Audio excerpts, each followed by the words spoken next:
Différent. Nous sommes chez un particulier, donc on va remercier Phil et Coco, et nous avons accès à une piscine privée, voilà, très sympa, très soft, l'eau elle est froide, hein, elle est à 25 degrés.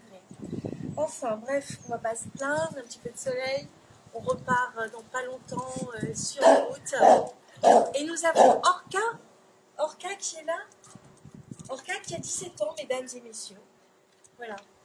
Donc, une grande toutoune.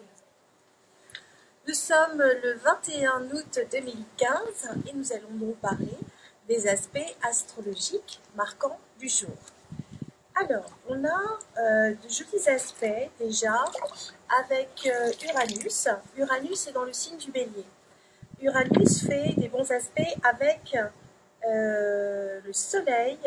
Le Soleil est à 28 degrés 05 sur 30 degrés dans le signe du Lion, donc il va bientôt quitter les Lions, mais il les quitte avec un certain panache, puisque Uranus est quand même la tête, c'est ce qui est un peu visionnaire, c'est aussi ce qui est un petit peu original, c'est aussi les nouvelles technologies, en bon aspect, donc un trigone, pour ceux qui ne connaissent pas encore, c'est un aspect planétaire, et c'est 4 signes d'écart, 30 degrés par signe, et imaginez qu'un aspect planétaire, c'est comme une courroie de transmission entre les deux roues d'un vélo.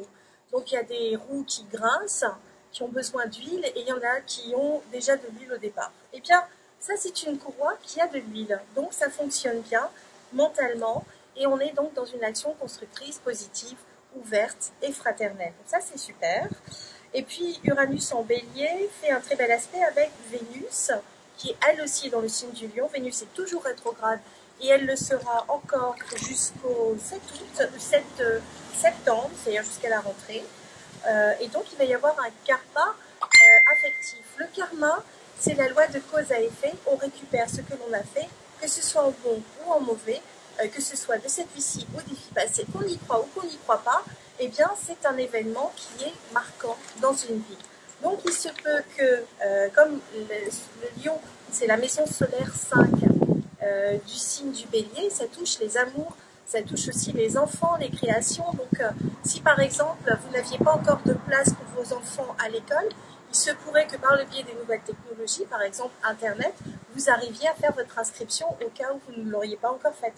C'est un des nombreux exemples que vous propose l'astrologie, puisqu'il y a de nombreuses définitions, je vous le rappelle, pour le même symbole astrologique. Alors, puisqu'on est parti sur Uranus, c'est une façon de parler. Uranus va faire un triple carré, donc met un petit peu les nerfs à rude épreuve des gens qui sont natifs du Capricorne. Donc il va faire un carré avec Cérès, et là il y en a pour un petit moment. Donc ça va être peut-être des coups de tête, c'est des retournements de situation qui ne sont pas forcément très bien évalués. C'est peut-être une mauvaise utilisation des nouvelles technologies aussi. C'est quand même une action qui n'est pas complètement juste. Je commençais déjà à en parler dans les autres astro-vidéos. Ensuite, on a un carré avec la part de fortune, qui est juste pas très loin, toujours dans le signe du Capricorne. Et la part de fortune, c'est quand même le sentiment de joie. Et quand on regarde dans une révolution solaire, c'est-à-dire le moment où le soleil repasse sur le soleil de naissance, et qu'on fait comme un flash polaroïde des positions des planètes, ça donne une ambiance pour l'année en cours. Et en général, on va étudier la position de la part de fortune. Donc c'est quand même assez important. Ça sera intéressant d'en parler plus avant une autre fois. Et Uranus fait aussi un carré avec Pluton, mais ça c'est quelque chose de latent qui date depuis à peu près Fukushima. On a encore un ciel de traîne jusqu'à fin 2017. Mais en attendant, eh bien, il y a cette espèce d'ambiance comme ça qui va décrotter les habitudes routinières, les pensées, qui va faire en gros sauter vos a priori. Donc Uranus va faire sauter les mauvais jugements. Et s'il y a des mauvais jugements, eh bien, il y aura une sanction. Mais heureusement, Uranus est en bon aspect avec le Soleil en Lion, Donc il y a quand même du discernement, il y a quand même un minimum de sagesse. Il faut savoir que Uranus est aussi la planète qui gère le Capricorne. C'est quand même intéressant. La première planète qui gère le Capricorne, c'est Saturne. Alors Saturne, lui, est en bon aspect avec le nœud sud. Il est à la toute fin du Scorpion. Ça veut dire qu'il y a une profondeur de jugement, une sagesse. En trigone, donc vous vous rappelez, 120 degrés, avec le nœud sud qui se trouve dans le signe du Bélier. Donc là, il peut y avoir, si vous prenez le temps de bien évaluer les choses, si vous appuyez sur vos acquis, une structure, une certaine sagesse, tout devrait bien se passer. Si par contre vous avez des actions et des sautes d'humeur, eh bien l'aspect entre Uranus et Pluton qui se trouve dans le signe du Capricorne, Uranus en Bélier, ça risque de chauffer. Donc faites attention si vous vous lancez dans des actions, qu'elles ne soient pas inconsidérées, qu'elles ne soient pas agressives.